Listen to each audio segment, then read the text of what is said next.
மதிப்பிற்குரிய பெற்றோர்களுக்கு வணக்கம். நான் உங்கள் பெத்லமைட் அருட்சகோதரி. இன்று நாம் வாழும் பூமியை எப்படி கவனித்துக் கொள்வது என்பதை பற்றி சிந்திப்போம். நமது பூமி கடவுள் கொடுத்த அழகிய வீடு. இந்த வீட்டை எப்படி சுத்தமாக வைத்திருப்பது? நாம் நமது கழிவுகளை புத்திசாலித்தனமாக கையாள வேண்டும். கழிவு என்பது நாம் பயன்படுத்தக்கூடிய அனைத்தும். பல நேரங்களில் நாம் அவைகளை தூக்கி எறிந்து விடுகிறோம். பிளாஸ்டிக் பாட்டில்கள், கொக்கோகோலா கேன்கள், வாழைப்பழத்தோல்கள் இவை அனைத்தும் கழிவுகளே. இந்த கழிவுகள் என்ன ஆகிறது? வாழைப்பழத்தோல் போன்றவைகள் மக்கிவிடும். இவற்றை மக்கும் குப்பைகள் என்கிறோம். பழங்கள் மற்றும் காய்கறிகள் மக்கும் தன்மை கொண்டவை. ஆப்பிள் கருக்கள், ஆரஞ்சு தோல்கள்,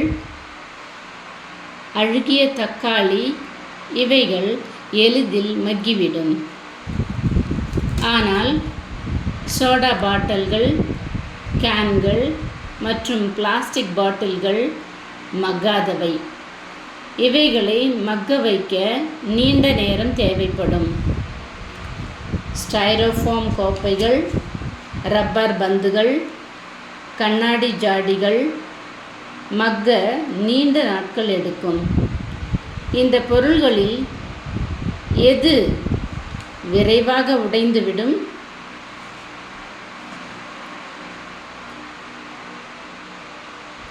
எஸ், ஆமாம், நீங்கள் கூறுவது சரி.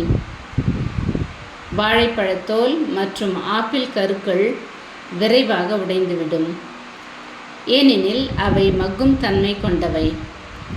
இவைகளில் எந்தெந்த பொருட்கள் விரைவாக உடையாது? முற்றிலும் சரி. பாட்டில் மற்றும் கேன்கள் மக்கும் தன்மையற்றவை என்பதால் அவை விரைவாக உடைவதில்லை. இந்த மக்காத விஷயங்கள் மண் மற்றும் நீரில் கலந்து மக்களுக்கு தீங்கு விளைவிக்கும்.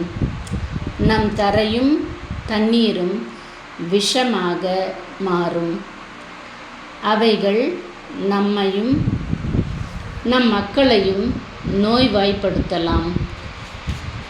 இதை தடுக்க நாம் ஏதாவது கண்டிப்பாக செய்ய வேண்டும் அல்லவா? நாம் செய்ய வேண்டியவைகள் அனைத்தும் 3இல் அடக்குவோம். 1. குறைத்தல். 2. மறு பயன்பாடு செய்தல். மற்றும் 3. மறு சுழற்சி செய்தல்.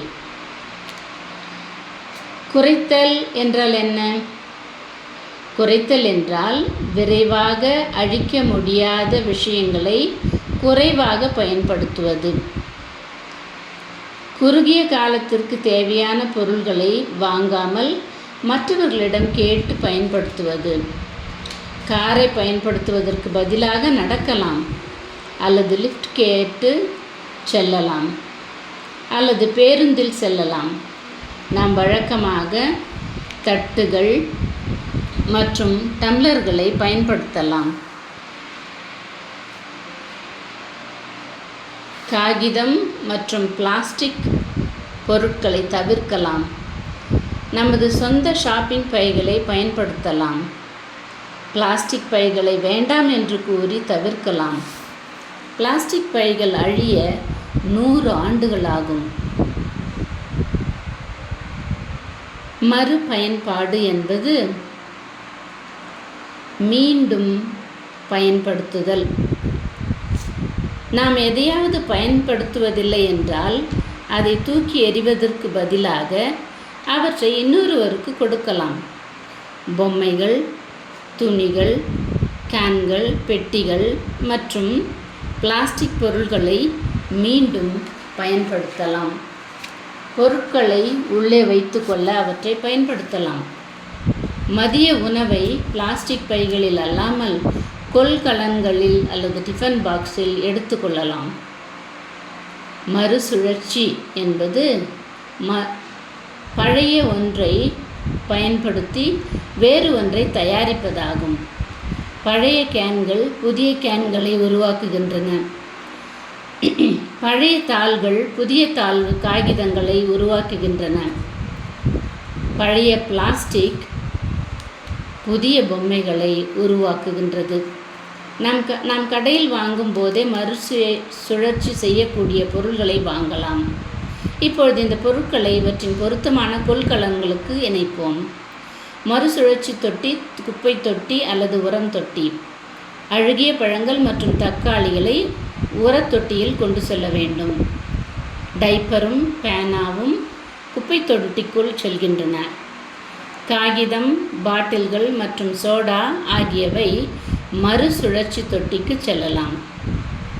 நமது பூமியை பராமரிக்க வேறு என்ன வழிகள் உள்ளன?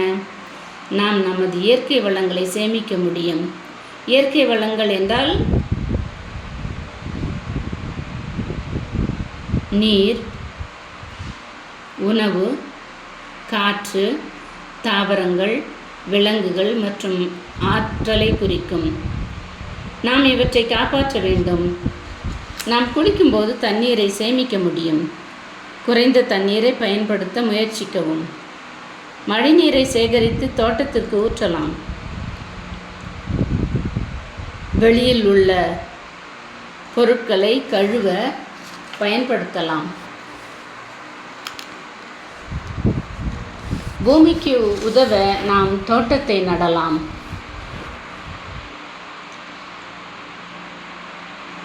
நமது தோட்டங்களுக்கு உரம் குழிகளை உருவாக்கலாம். உரக்குழிகள் தோட்ட மண்ணுக்கு உதவுகின்றன. வாழைப்பழத் தோல்கள், ஆப்பிள் வடகங்கள் போன்றவற்றை சேகரித்து மண்ணில் கலக்கலாம். புழுக்கள் இயற்கை மறுசுழற்சி செய்பவை. மரங்கள் காற்றை சுத்தப்படுத்த உதவுகின்றன என்பது நமக்கு எல்லாருக்கும் தெரியும்.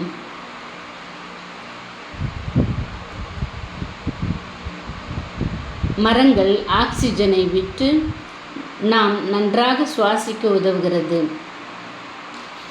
மரங்கள் நமக்கு நல்லதல்லாத கார்பன் டை ஆக்சைடை எடுத்துக்கொண்டு நமக்கு உதவுகிறது. நாமும் அவற்றுக்கு உதவ முன்வருவோம். மரங்களிலிருந்து நமக்கு காகிதம் கிடைக்கிறது.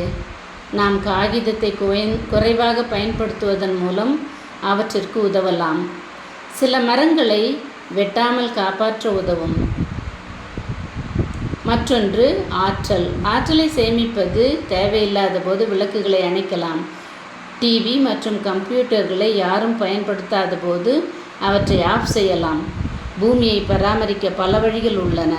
உலகத்தையும் தலைமுறைகளையும் காப்பாற்ற உங்களால் முடிந்தவரை முயற்சி செய்யுங்கள். நன்றி. மீண்டும் முதல் செவ்வாய் அன்று சந்திப்போம்.